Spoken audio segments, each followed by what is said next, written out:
আমার কলবের দরজা খুলিয়া দাও, দেখব তোমার মক্কার ঘর, যেই ঘরেতে কান্দেন নবী উম্মতি উম্মতি বলিয়া।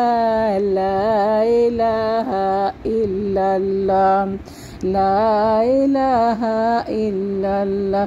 আমার কলবের দরজা খুলিয়া দাও, দেখব তোমার মক্কার ঘর, যেই ঘরেতে কোরআন পড়তেন দিনের নবী মুস্তাফা।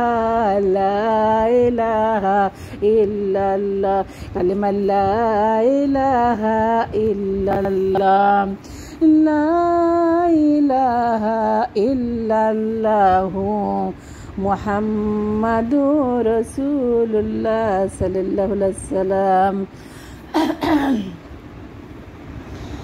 হযরতে আয়েশা রাদিয়াল্লাহু আনহা বললেন, আল্লাহ রাসূল সাল্লাল্লাহু আলাইহি ওয়াসাল্লামকে আমি যতবার নামাজ পড়তে দেখেছি ততবার তার চোখ দিয়ে টপ টপ করে পানি পড়তো। সুবহানাল্লাহ। চোখের পানিতে তার জায়নামাজ ভিজে যেত। আপনি আমি জীবনে কত নামাজ পড়লাম, কোনোদিন তো আপনার আমার চোখ দিয়ে 2 ফোঁটা পানি গড়ি পড়ে নাই।